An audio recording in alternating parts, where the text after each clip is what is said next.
Once upon a midnight dreary, as I pondered weak and weary over many a quaint and curious volume of forgotten lore, while I nodded, nearly napping, suddenly there came a tapping, as of someone gently rapping at my chamber door. "'Tis some visitor," I muttered, tapping at my chamber door, "only this and nothing more." Muttering, I got up weakly, always I've had trouble sleeping. Stumbling upright, my mind racing, furtive thoughts flowing once more, I there hoping for some sunrise, happiness would be a surprise, loneliness no longer a prize. Rapping at my chamber door, seeking out the clever bore, lost in dreams forevermore, only this and nothing more. Hovering, my pulse was racing, stale tobacco, my lips tasting, scotch sitting upon my basin, remnants of the night before. Came again, infernal tapping on the door, and in my mind jabbing, is it in or outside rapping, calling out to me once more the fit and fury of Lenore, nameless here forevermore. And the silken, sad, uncertain rustling of the purple curtain thrilled me, filled me with fantastic terrors never felt before, so that now, oh wind, stop breathing! Hoping yet to calm my breathing, 'tis some visitor entreating entrance at my chamber door, some lost visitor entreating entrance at my chamber door. This is it and nothing more. Deep into the darkness peering, long I stood there, wondering, fearing, doubting, dreaming fantasies no mortal dared to dream before. But the silence was unbroken, and the stillness gave no token, and the only word there spoken was the whispered name, Lenore. This I thought, and out loud whispered from my lips. The foul name festered, echoing itself, merely this and nothing more. Back into my chamber turning, every nerve within me burning, when once again I heard a tapping, somewhat louder than before. "Surely," said I, "surely that is something at my iron staircase. Open the door to see what thread is. Open the window, free the shutters, let us this mystery explore. Oh, bursting heart, be still this once, and let this mystery explore. It is the wind and nothing more." Just one epithet I muttered, as inside I gagged and shuddered, when with manly flirt and flutter in there flew a stately raven.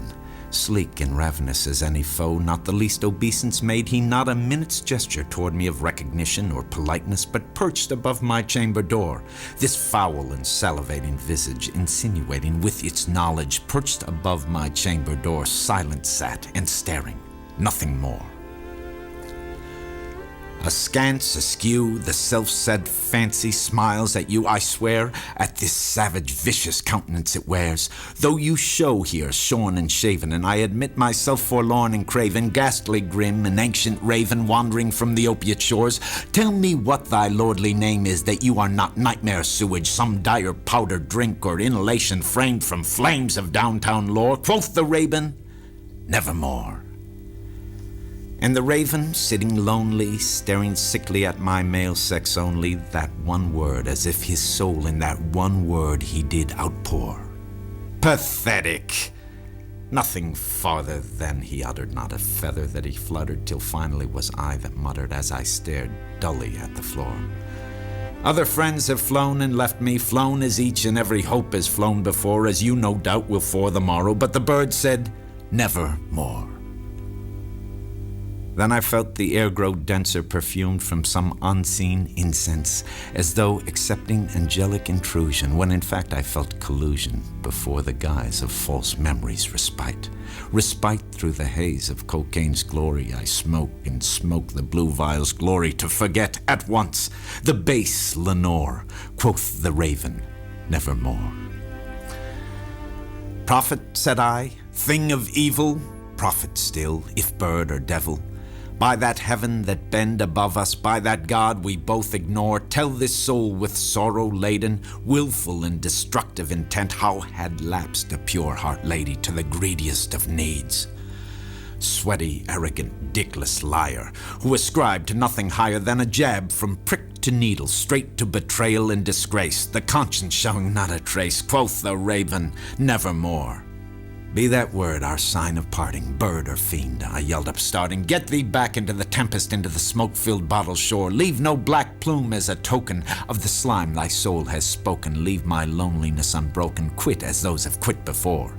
Take the talon from my heart and see that I can care no more. Whatever mattered came before, I vanished with the dead Lenore. Quoth the raven, "Nevermore." But the raven, never flitting, still is sitting, silent, sitting above a painting, silent painting of the forever silenced whore. In his eyes have all the seeming of a demon that is dreaming, and the lamplight over him streaming throws his shadow to the floor. I love she who hates me more. I love she who hates me more. And my soul shall not be lifted from that shadow, nevermore.